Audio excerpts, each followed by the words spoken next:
all you Slashaholics. I'm Slash Sister Hallie. And I'm Slash Sister Jen, and we want to welcome you back to another installment of our Universal Monster series. That's right, and we are ready to talk about a Universal movie monster that is often overlooked with all of the multitudes of Frankensteins and Draculas that there are. Yep. So, who are we talking about then, Hallie? Well, we're talking about the Invisible Man, Mr. Claude Rains himself. The Invisible Man, huh? I think maybe we should call it the Invisible Woman. Oh my god, where the fuck did you go? Trade secrets. You know what? Something that I just remembered. That's better. You know, we forgot to do that for the mummy. Did we? Yeah. Darn it. Somehow it magically changed on its own. Yeah, weird. The mummy did it with his magic. Yes, he did. So come with us as we dive headfirst into the Invisible Man. Mm-hmm. I think that might hurt, actually. Yeah, you think? I mean, you can't diving see him headfirst into an invisible man. force. Yeah, no. It might hurt quite a bit, actually. On a snowy night, a stranger with his face swathed in bandages and his eyes obscured by dark goggles takes a room at the Lion's Head Inn in the English village of Ipping in Sussex. The man demands to be left alone. Which he is not. No. Later, the innkeeper sends his wife to feed the stranger. When she arrives, she opens the door and finds that half of his bandages is missing from the lower part of his face, and it appears that his face is not even there. Yeah. She returns downstairs and conveys her story of what she saw, and of course, no one believes her. I mean, would you believe it, though? I mean, seriously. No. I mean, if somebody came downstairs, came in a bar, mind you, and was like, I just went upstairs and this dude, like, half of his face was just invisible, I'd be like, ha, yeah. Go smoke some more drugs. Oh, okay. Right. I mean, this is 90 years ago, but still. But still, yeah, I'd be like, go drink something, or drink some Coca-Cola that's got cocaine in it. I'm sure you'll be all hopped up and it'll be great. She later brings the stranger tea and notices that he is conducting experiments in his room, to which he trashes the room completely in her presence, sending her back downstairs in hysterics. Mr. Hall decides enough is enough. It's time for this man to go. Get the fuck out. So he tries to evict him with the aid of police presence. He confronts the stranger, but he is thrown downstairs. Yeah. Confronted by a policeman and some local civilians, he removes the bandages and the goggles. The stranger does. Yes, that is. the stranger. Revealing that he is invisible. Which, by the way, I remember when we were talking about how, like, this effect was achieved. This is quite literally early green screen technology. Mm-hmm. Yeah.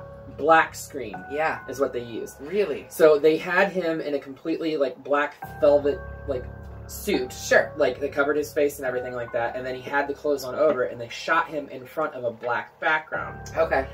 So when he was taking his clothing off, he disappeared into the black background. That makes so much sense. This trick was actually used all the way up to at least the 80s. They did the same thing with Slimer in Ghostbusters, where they had two people actually working Slimer, our favorite little green ghost.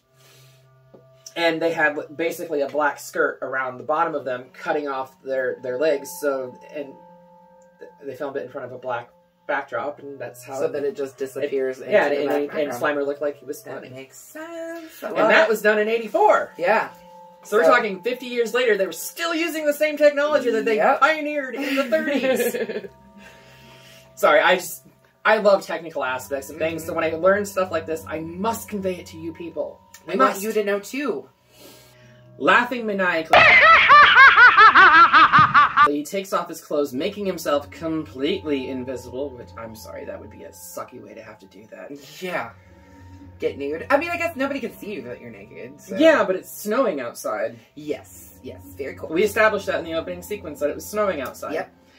So he's completely undetectable, and he drives off his tormentors before fleeing into the countryside, stark, raving, mad, and nude. Yes, in the cold.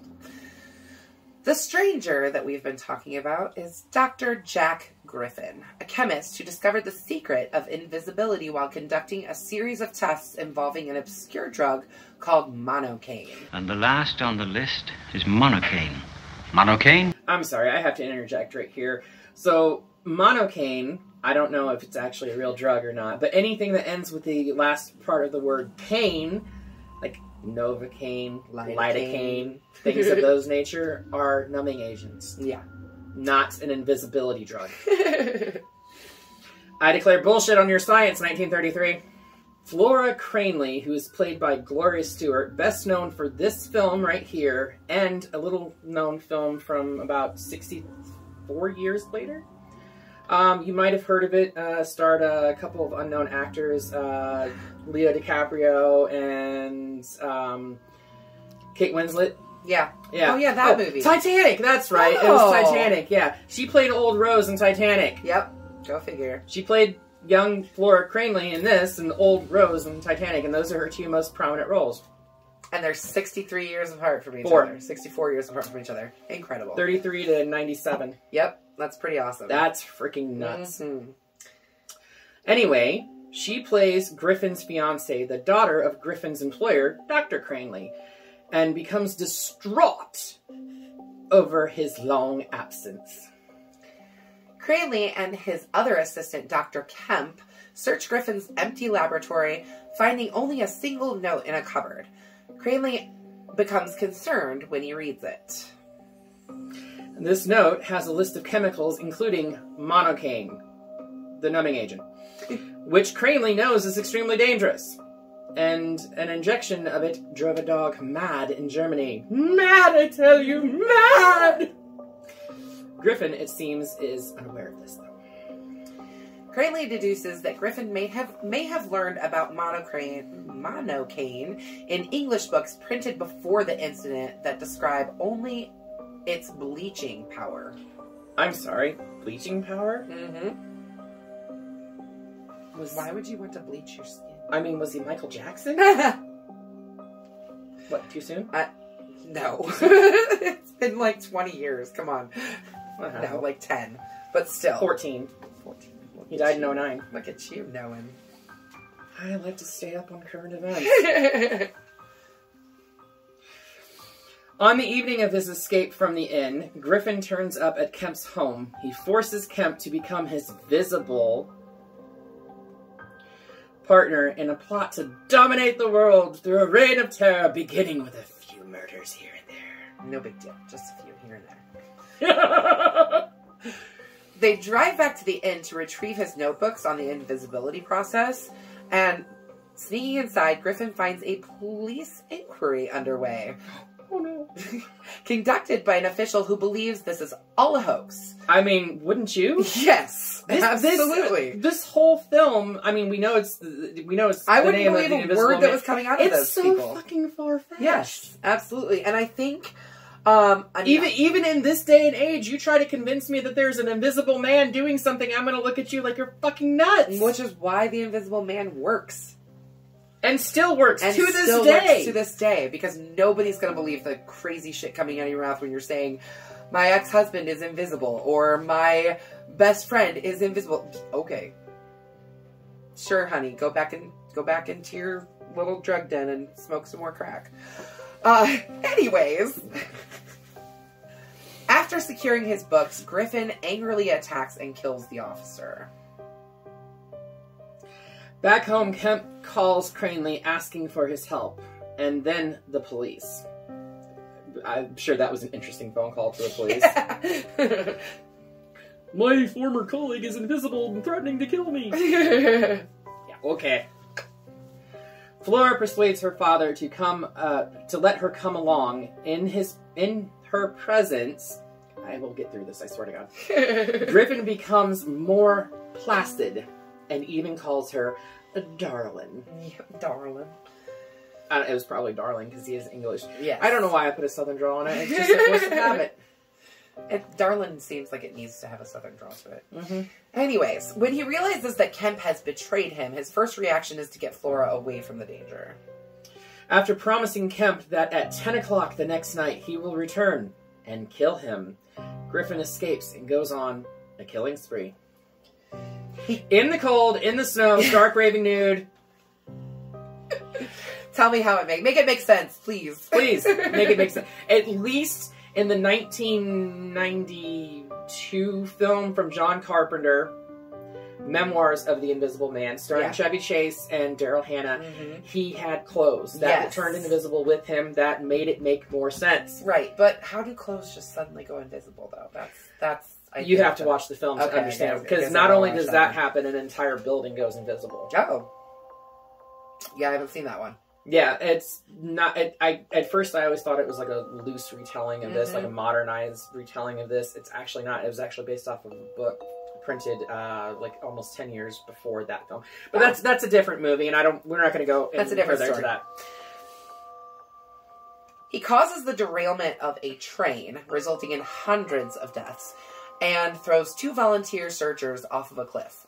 God, he's really become homicidal. Yeah, really. Well, I mean, he did say that Dr. Cranley said that it made a dog go crazy, so imagine what it would do to a human. I mean, you would think that a human would be able to control their emotions a little bit better than the police offer a reward to anyone who can think of a way to catch him. Paint? Yeah. Just saying, he wouldn't be invisible. Yeah, he sure wouldn't. Feeling that Griffin will try to fulfill his promise, the chief detective in charge of the search uses Kemp as live bait and devises various clever traps to try to trap Griffin. They're fucking stupid. Yeah, even for the time frame, yeah. They were stupid. Yeah. I'm sorry. I can't even give props for cleverness on that. At Kemp's insistence, the police disguise him in a police uniform and let him drive his car away from the house. Yeah, because a cop would drive the civilian's car away from him. Right. Well, anyway, Griffin, however, is hiding in the back seat. Of course he is. This is a horror film. The killer's always in the back seat. Of the car. Surprising Kemp, he tells Kemp that he was also following him all goddamn day while committing his crimes. He overpowers Kemp, ties him up in the front seat. Griffin sends the car down a steep hill and over a cliff where it explodes on impact, killing Kemp. A snowstorm, again, this man is naked. A snowstorm forces Griffin to seek shelter in a barn. They better had some horse blankets in there, because even in a barn, you're still going to freeze to fucking death. Yeah, that's not insulated or anything like that. Where he falls asleep, and yet does not freeze to death. Later, a farmer enters and spots movement in the hay. This is like... Everything else I can, like, swallow with a grain of salt. Sure. This shit right here is Sleeping just... out in the cold barn, yeah. Yeah, no. Spots movement in the hay where Griffin is sleeping. He notifies the police, who rush to the farm and surround the barn. They set that shit on fire, which causes Griffin to come out of the barn, leaving visible footprints in the snow. The chief detective opens fire, mortally wounding Griffin. I wonder if they got the idea from John Wilkes Booth. How do you mean?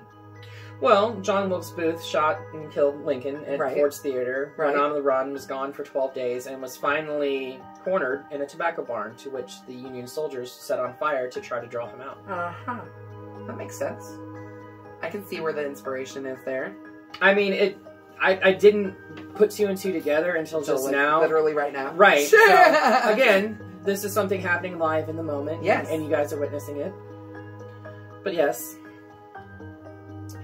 He is taken to the hospital, where hours later, a surgeon informs Dr. Cranley that Griffin is dying. Well, I mean, if he was mortally wounded, he would be dying. For sure. I mean, that's usually what mortality is. Yes. And asking to see Flora. On his deathbed, Griffin remorsefully admits to Flora, I meddle in things that man must leave alone. And as he dies, his body quickly becomes visible again. Marking the only time we have a leading man that is only seen on screen without effects for 20 seconds. Yeah. It's crazy. It's nuts to think about that. It's absolutely crazy. I mean, nobody would know what... who nobody would even care that it was Claude Rains that played the Invisible Man. Well, it's interesting. Because It's interesting. you never see him. It's interesting that you say that too, because this was his first talking picture. The only other picture he had done prior to this was a silent film, and he was known as a stage actor at the time. So technically, no one still knows what Claude Rains was. Right, right. I mean, Technically. Interesting.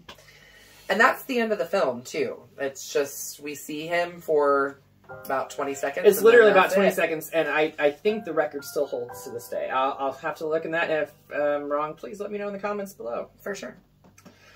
But still, very interesting nonetheless to think of, like, a leading man not taking up the screen time in the normal sense of the word. Yeah. You know? Yeah. So, I mean, we have done Dracula, Frankenstein, and The Mummy so far, and all three of those actors and just all two of those actors. Oh, sorry. Yes, all two of those actors. You are correct. Boris Karloff and Bela Lugosi, both, like, they eat up the scenery when they're on camera. You can't have an invisible person that eats up the scenery. I mean, he can have the dialogue to eat up the scenery, chew the scenery, yes, but he can't fill the presence of the screen with his... I mean, you had just, like, so much dark, foreboding feeling that comes from Frankenstein's monster, that comes from The Mummy, that comes from Dracula. It's all about the vibe that the actual monster is giving you, whereas this, you've got a lot more sporadic, very crazy sort of reactions from the main character, where he's literally just running around being an insane person. Yeah, basically. You know, I did notice that, I don't know if you keep up with our comments on our videos, which, by the way, we love. We do. Thank you very much for all those comments. This particular set of videos is getting quite a few comments, and I noticed that one of them said that with these set of movies specifically, you almost feel a sense of sorrow towards the monsters themselves. Yeah. They have a sense of, like, you feel empathy towards them because they're all striving for something that they just can't achieve. Which I think is very interesting, and it'll be interesting to see how they carry on as we continue to delve into the Universal monsters. Absolutely, absolutely. Bloody machete up for me. Same here. It's definitely something that needs to be, pun intended, seen. Yes. And there's some far-fetched things about this movie. But there's far-fetched things about all the Universal Monster movies. This so one we just have to, like, take our brains back a little bit to the 1930s and remember that those things that's how they made movies back then. And I get that. It's just like the naked and the coldness. Yeah, I can suspend the science aspect of it. Yeah. Like the actual, like, or science fiction aspect of it, but the actual science of it. Well, with that, we will lay it down. And what is next in the lineup of Universal Monster movies? I believe it's a sequel. So to speak. So to speak. It's a sequel, sort of. Because at the end of the first one, we're led to believe that the creature died. But it's Bride of Frankenstein. Yes. And this one's fun because we get it's a very interesting story, to say the least. It's a very interesting story that rewrites the ending of Frankenstein itself, which is far-fetched. Considering the fact that it's also done by the same director. Yeah, yeah. Well, we will get into that next week with our Universal Monster series, and so we invite you to come back to us. Don't forget to slash that subscribe button, stab that like button, and ring-a-ling the grave bell so you don't get lost in the mix and stay up to date on all of our videos. And until then, we will see you all in the afterlife.